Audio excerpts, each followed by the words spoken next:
On Mondays Off the Ball, I read a long segment from a Bernard Jackman article to explain the intricacies of what Cian Healy had done, the break foot and the balancing act and all the details which he had to master. And Cian Healy spoke to the media and said, good prop on that side of me, good prop the other side, just have a push. And maybe that's the kind of character that you need to go in there. Yeah.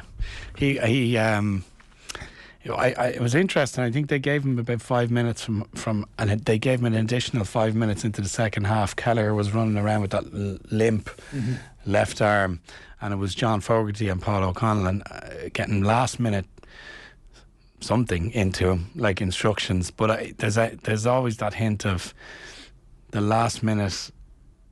There's no time for irrelevant information. They literally would have had to pick 1 point, 2 points max. John Fogarty, as a brilliant technical hooker, would have been chatting to Cian. Cian played my first time I ever saw Cian Healy play was the Schools Cup final in 2005.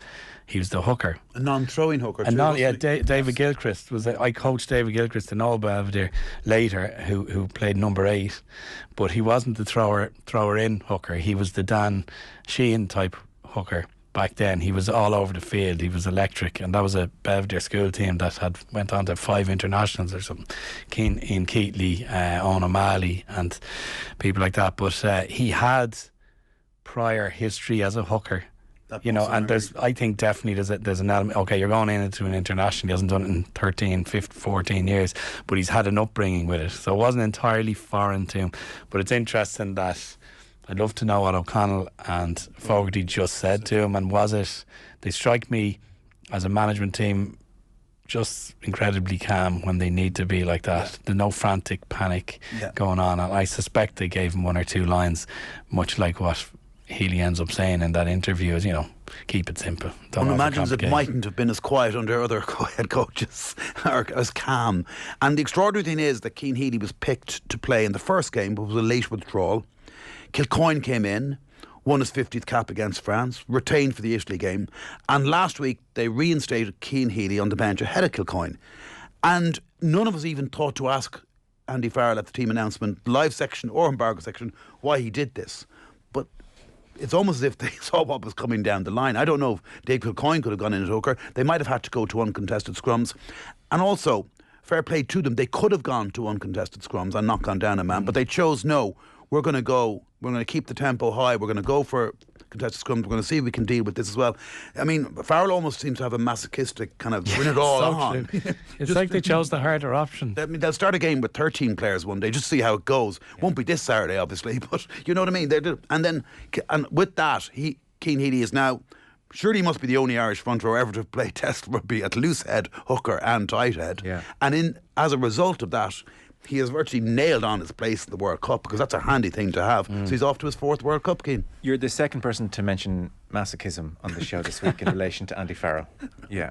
I was, do you remember David, well I did on the news round on Monday, do you remember that David McSavage skit of Joe Duffy where he would have nipple pegs on, and the more unfortunate the call, the more into it Joe became. Yeah. I mean, I think there's an Andy Farrell version coming, surely. I think so.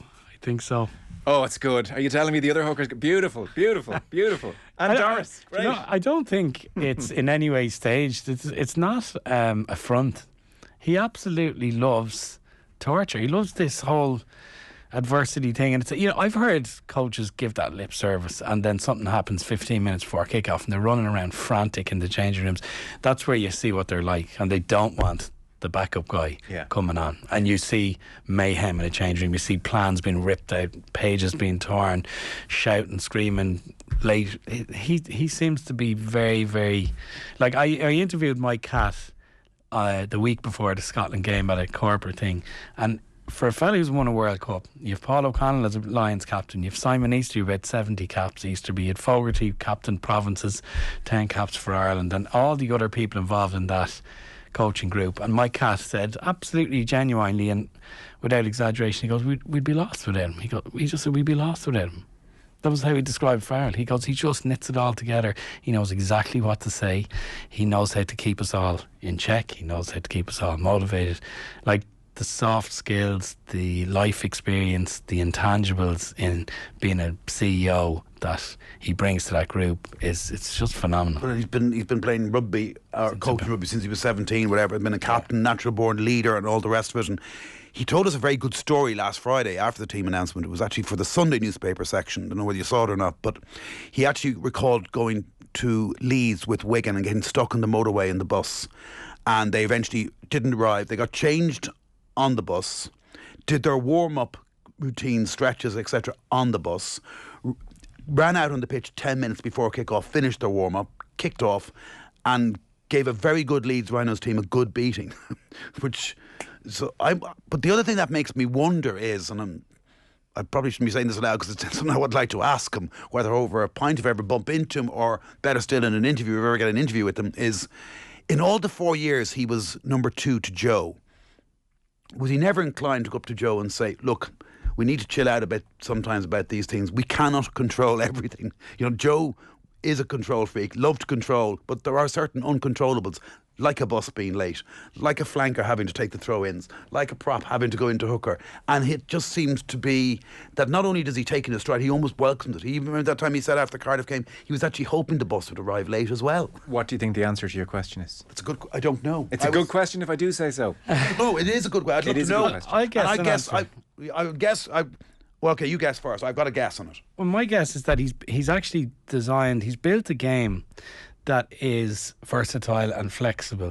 Anyway, had those events happened with, and again, Schmidt had a hugely successful run with Ireland. We won a lot. Still Ireland's most successful coach. Absolutely. And it kind of reached its expiry date and teams knew what we were doing, and that was the start of the decline. But had those things gone wrong, and you've got a team that is built to run 4, 5, 6 phase sequences, everyone needs to know their role intimately and intricately. When that all falls apart in a situation like Sunday, the entire game falls apart. Farrell has built a game that every time someone touches the ball and they're one kind of corner of that triangle, there's 3 options, and when whoever receives it next has another triangle, there's 3 options. There's 6 options to almost every single attacking play. So there's what do you do?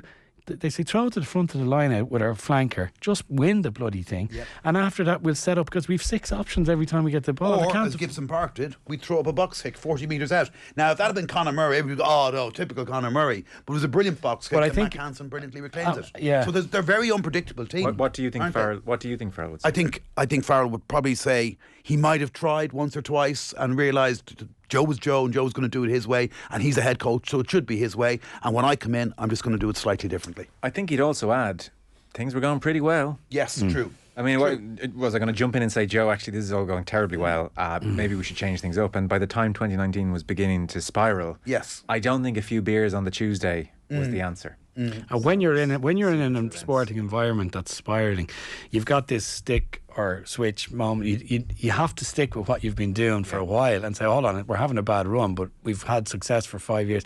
When you're outside the environment and you're a hurler on the ditch like myself and everyone else, you can maybe say that has to change, but we don't know what's gone on and the work that's gone into creating the success and the levels of detail. So it's very hard to just make an about turn.